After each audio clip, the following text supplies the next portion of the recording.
Welcome to Down to Date. This is quarantine edition. Pistachio's joining us in the living room, and I also have, again, my twin sister, who is she is my quarantine buddy. Yes, thank God you are my quarantine buddy because you're quite an awesome one, I must say. Why, thank you, Kylie. Okay, well, speaking of quarantine, today's episode is all about dating while in quarantine. And it's extremely difficult, I feel, to date in quarantine because you can't physically see the person. Yeah, I mean, it's not, it's interesting. I kind of like it because it's a little bit fun for me. I've been doing several FaceTime dates now. That's kind of how it goes. And it's just really cool getting to know the person over audio and not face-to-face. It builds romantic tension. And for me, I think romantic tension is so important in the beginning of a relationship. And maybe if you were to date in person, you get all excited and jump on it too quickly. So. And I mean, I would say it's fun. Like, definitely, I think being able to flirt back and forth doing FaceTime is fun. But this is only week 2 of quarantine, mind you. For us in LA, it could potentially be like a couple more months in quarantine. We're only in just in the beginning of this. So as someone who's like newly single myself and thinking maybe I want to get back out there in the dating world, that dating world, you can't access it. So how do you date? I mean, I know there's a lot of dating apps out there, but yeah, it seems like dating is already intimidating and difficult. But then add a pandemic and a virus going around where everything is like all the bars are shut down, parties are shut down. You can't even go to the beach. No, it's interesting too, because I've also, another thing is, so you have several talks on FaceTime before you meet up in person. I actually did meet up with someone in person. We need to talk about Kylie's quarantine dates because I myself, I'm not getting any quarantine action, but Kylie, quite a different story. Wow. So, okay, first I want you to tell us about how you met in quarantine. And it's possible. You can meet someone in quarantine. It was actually really funny because Kendall and I went to Whole Foods and I was talking to her in line and we were joking around. I was thinking, well, there's no way we're going to meet anybody. You can't even meet someone at the grocery store because not only is the grocery store really the only place you can meet somebody, but that's like the hot spot. That's the watering hole. That's the hot spot. There's all these people who are, now not going to work that are kind of like prime employed gentlemen. So this is it opens the dating pool up surprisingly more than you think. But we were joking because only 50 people at a time could go into the grocery store or less. And so you're like, well, I guess the chances have to be that exact 50 when you're in there. And we were joking it wouldn't happen. But surprisingly, there was one handsome gentleman that I happened to meet within the grocery store. And Kylie made moves. Oh, I was all about the moves. So it is possible you can meet someone via quarantine. So sparking that relationship, sparking like a new little love interest. It's kind of like you start out long distance dating. Yeah, you do. Literally too, because you have to be 6 feet apart. And it's funny because we couldn't meet up right away and we did FaceTime talks and everything, I felt and I don't know if it was just because it was him, but we felt kind of closer right away just because it was We're in this together. We're in this pandemic together. Yeah, it's like, I can't wait to see you. I really want to see you. You're just kind of talking, getting to know them. And it's kind of like you create this kind of connection before you even meet up, which is interesting. We did end up going on a long walk, 6 feet apart, which also added to the romantic tension. So yeah, I think that it was kind of exciting for me. I'm like, oh, this is kind of nice. I mean, like you said, 2 weeks in. So we'll see once the tension kind of gets tiring, what ends up happening. But another thing is, this is really funny, is that he'll say, oh, let's just hang out, just come over and we'll hang out. No, that is not practicing healthy social distancing. I know. And I told him, I said, if I come over to your place, if we kiss, then I have to quarantine with you for 2 weeks. You have to realize that because what's interesting, I've actually heard that a lot of people are quarantining it up with people they've only been dating for a couple weeks. Oh, yeah. So, and there's like all these stories online talking about people who they just met each other. They've been in a relationship for a couple weeks and now they're quarantining together, practically living together. They're the only people they have physical contact with. And that's a lot to put on a relationship. Do you think that's good or bad? Oh, I think it definitely puts the relationship into perspective, and it makes you realize those little quirks that you can or can't deal with. It's difficult because if you've only known someone for, let's say, a week before you quarantine with them, then you're less likely to want to put up with those flaws. Oh my gosh. Well, I was cracking up because I was thinking, okay, you're in quarantine, day 3, and he does something that just irks you. No. You know, like maybe he like leaves a toilet seat up. He eats his chips weird. Yeah, or he starts to like go into the quarantine, you know, the rations excessively. Yeah. And you're like, oh my gosh, what did I just do? This is the only person I can quarantine with, and now you're stuck. Like, I feel like that's a horror story for me. I'm like, I do not want to get stuck with somebody that I can't stand.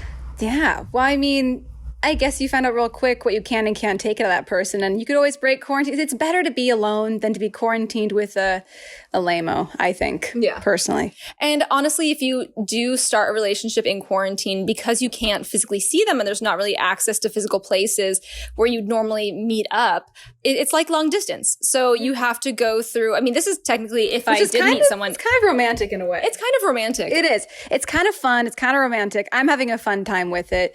And like, we just constantly play back and forth, you know? Like right now, I'm kind of dating 2 people in quarantine, but each relationship is different. And I think everyone is just kind of relaxed, having fun with it, and it's, you know, it's a way to entertain yourself during this time of being inside. Well, in a weird way, I almost feel like I don't have as short of an attention span as I usually do. Mm-hmm. And this could be because I'm not on dating apps. And usually I like to meet people in person. But I think, wow, like this quarantine really makes you like hone in on focus on certain special people in your life. And this isn't just romantically. This is also with friends and family.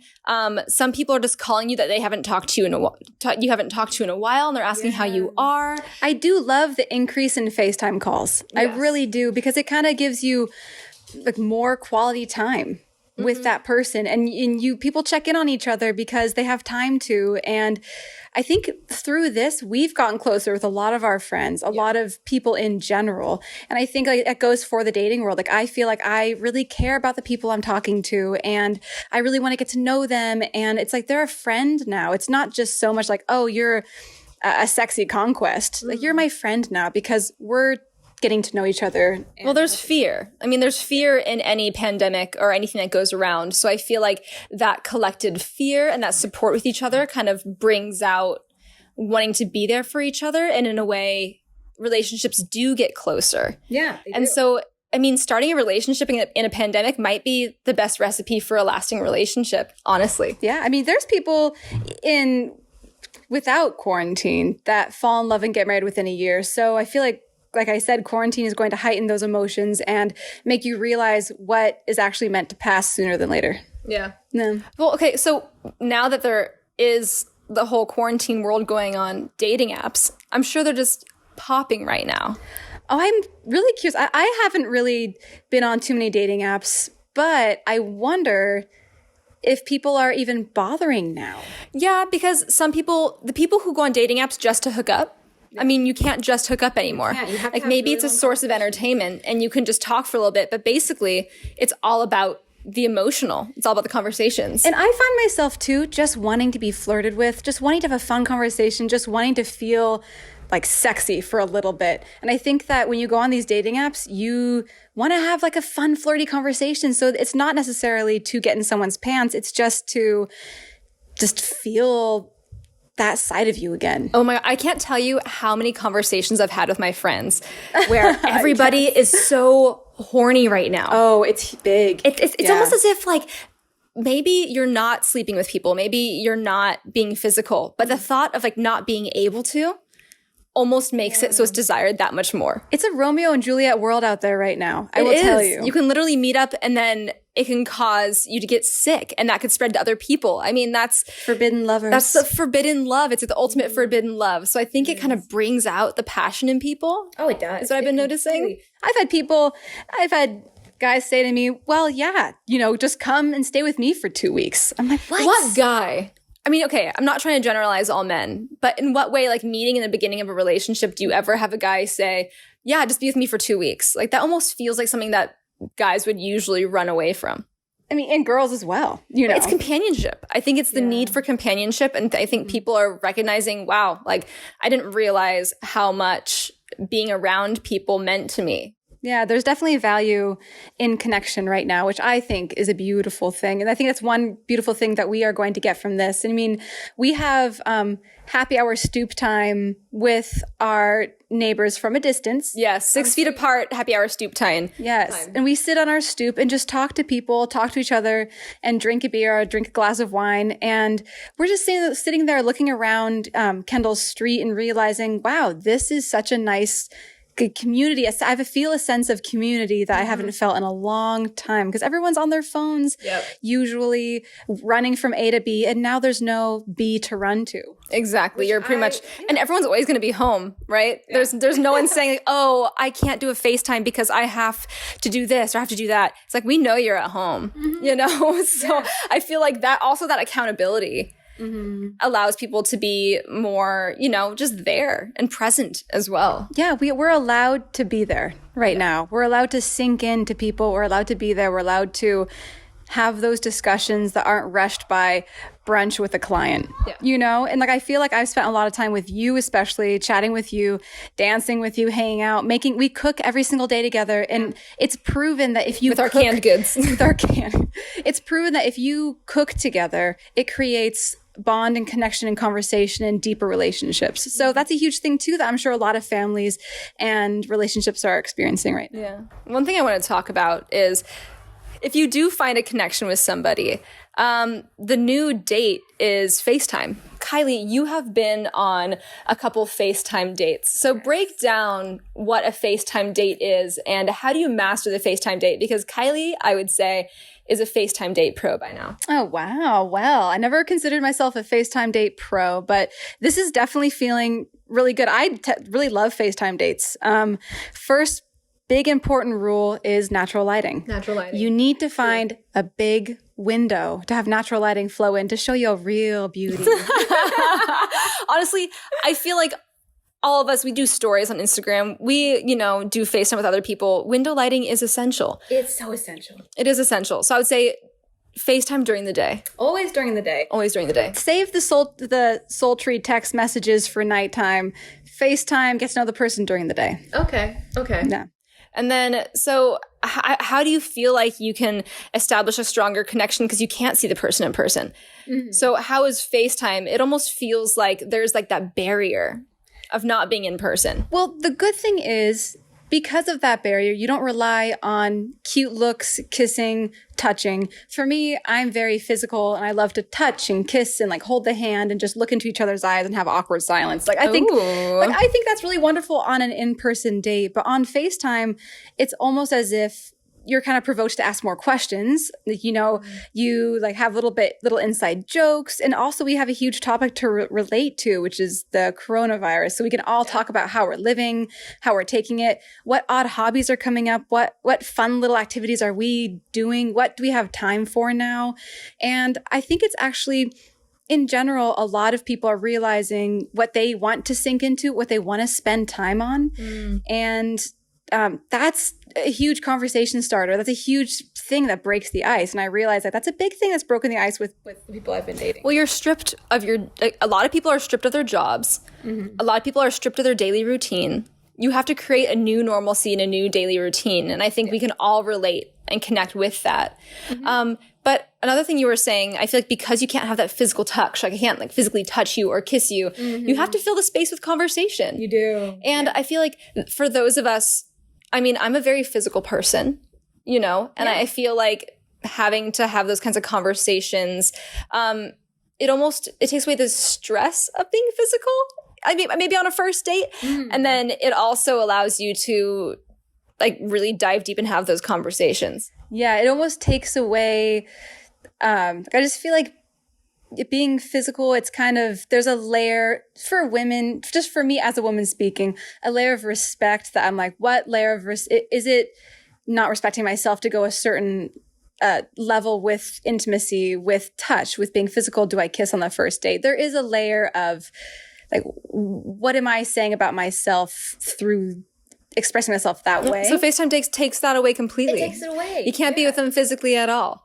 I know there are those of you that are listening even right now that are having the forbidden physical contact with those love interests. I mean, I feel like there's so many people, it seems so irresistible. You know, you get to a certain level with someone and you're just like, I want to meet you in person. Yeah. Yeah. I think that, like you said, having that be something that is forbidden makes sexy. that very exciting. It's so exciting. It's super sexy.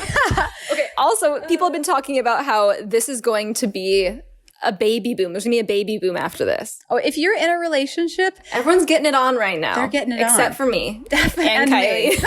And for those of you who are quarantined in solitude like ourselves. Yes.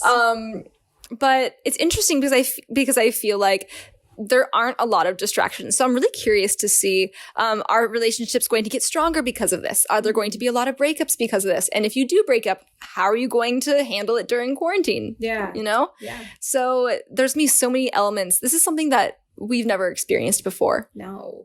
I can't remember a time when there's been a pandemic or anything like this. I don't know if my parents can even remember anything that's been like this. So I'm curious to see how this affects relationships and people and even marriages. I think the truth comes out. I think that's what's ultimately going to happen, is that people are going to realize what it really is. I think it's a beautiful thing. In the long run, people are going to focus on what matters to them and realize what the inner voice is saying, and won't be able to ignore that voice like they usually would in the real situations. I mean, not real, usual situations. Yeah, that's true.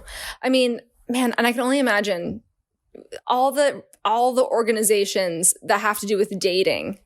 They're suffering right now. I mean, can't go to the movies, can't go to the restaurant.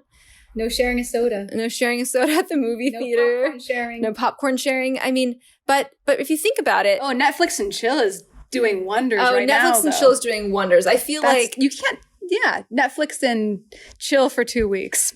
Guys, for those of you who have seen the documentary Tiger King, it's a big deal. That is a big deal going on right now. I think that's probably one of the best Netflix and chill shows right now. I don't know. I'm not a huge fan of that one. Well, I mean, it's sad. Yes, it's sad. But it starts a conversation, and it is just such an interesting story. It's good. It's good to get the information out there and for people to know what's going on. I agree. Yeah. But hey, we can talk about the Netflix and chill shows, or not even Netflix, just any kind of show streaming. The ones that we're on right now are Tiger King, Sex Education. That's one of our favorites, Sex Education. Big Mouth. That's for some comic relief in there after Tiger King. We got to put some Big Mouth in there. Yeah. But I feel like for the industry of watching streamed shows, like that's like the main source of dating right now, and also, FaceTime. Movie marathons could be a big thing too. Like, I haven't seen all the Harry Potters. I've only seen 3 of the however many there are, and my friend would kill me right now because she's a huge fan of Harry Potter. But you can just dive in and watch all those guys right now. Here's interesting. Okay, so in place of FaceTime, what if you are in a relationship? One of our friends actually just had their anniversary. Oh, yeah? They had their anniversary in quarantine. So how do you celebrate your anniversary when you can't go out? You can't go to that nice restaurant. You can't go to the movies. You can't, take a walk on the beach because all the beaches are closed. So what I thought was really, really cute is that they reenacted their first date where they made pizza with each other for their anniversaries. They made pizza together and then they just watched a movie together. And that to me is it's so sweet. Well, when you really care about someone, those simple moments really mean the world. Yeah. And I feel like if, even with you, if we were celebrating our birthday, just making a pizza with you and maybe doing an art project together or reading, that would be so fun, and I think people don't have to be super extravagant and really create huge scenarios and really distract from the real beauty that happens every day. Like, people kind of realize, oh, you can have so much meaning input into your life without distraction. Yeah, I think it teaches you not to get distracted with all the crazy things you can do, like the helicopter rides or the really fancy restaurants. And there's beauty in the simplicity of like a really cute, simple date with someone you love. That's actually really true. I wish I was quarantined in a relationship. You're This with makes me so sad. We're together. I love being with you. But and you do FaceTime Joe all the time, actually. And you guys are there for each other as friends. And like, I think there's a lot of emotion. Yes, Joe and I have FaceTimed occasionally during the quarantine. I think the one thing is it's difficult to, when you just go through a breakup and then there's the quarantine, you feel like, oh man, like what would have happened if we were in a relationship during this quarantine?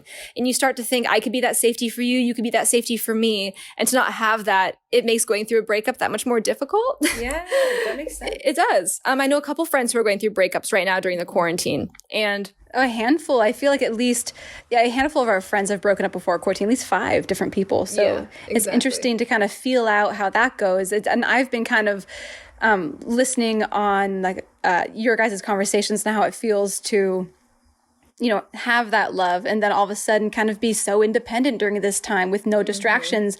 That creates a lot of strength, in my opinion. Like, I think best case scenario for you to find your own power is this situation. Yeah. And I feel that with you. I see that in you. Well, one thing I will say is that quarantine brings people together. I think it brings your friends together, your family together, people that are love interests together, surprisingly, and also exes together. I mean, all these people who have really important places in your heart, you band together and you find safety and comfortability in that connection. And if quarantine has taught us anything, it has taught us to cherish the connections that we do have, because that is what's essential to our survival. Yeah, there's no pettiness, really. Like, I find you and Joe's friendship really thriving and just growing and becoming a step deeper because of this. Because there isn't something you guys could, it's not like there's no pissing contest in a way with you guys. There never was with you guys anyway. But I have better quarantine food than you do. My quarantine meals are better. Joe's got quarantine pizza sauce, I'm sure, that outbeats ours. But he can't beat our salads. So that's true. But no, I see that it really does kind of put you guys in a place to create a incredibly strong friendship. Well, I think more so because you're forced to kind of be by yourself with your small group, you do a lot of self-reflection. Yes. And quarantine without the busyness of the world going around and a lot of things in standstill, I feel like I've been doing so much more self-reflection on what I want, who I am, and maybe even just appreciating that freedom even more. So when that freedom does come, man, I think there's me so many people just going out and exploring and exercising in nature and taking advantage of the world, because the world has kind of been taken away from us. There's going to be a lot more yeses. A lot more yeses. Sure. Yeah. No one's going to say no to plans anymore. They're going to be like, please, yes, I'll go to your aunt's sister's birthday. Like, That's so fun right now. Yeah, right. I'm like, I'll go to a potluck, please. You know what's also very interesting, I know we talked about this, is that not only saying yes to opportunities, but in this quarantine, you might have a second people that maybe weren't so keen on jumping in and dating before might say yes to a second attempt to trying it out, because you're not really meeting a lot of people right now. You're not really like the dating pool. It really does shrink the dating pool. And I think that people are kind of looking into things that they might have looked over before. Yeah, I can definitely, I could 100% agree with that, because there is no going out. There is no finding new prospects. And even if you are on dating apps, maybe because there is no time and you can actually meet in person, maybe people don't want to waste their time with that. And so they're reflecting back on people they actually know in like their smaller group and maybe finding connections through there.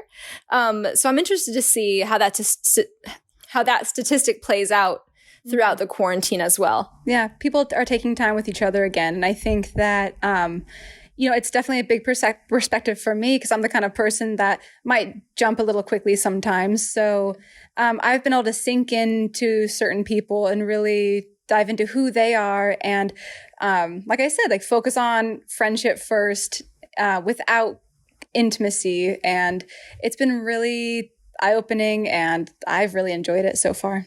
Yeah. Yeah.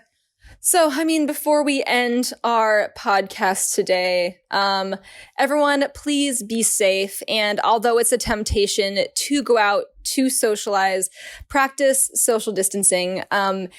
Look, we all love that forbidden love, but I think now more than ever, this quarantine is only going to be going a lot longer if people disrupt it. So yes, social distancing is essential. And I feel like looking within during this time and also strengthening those connections that you do have is really important. Mm-hmm. So everybody stay safe. We love you. And hey, we're all in this together. No holding hands, no kissing on the first date.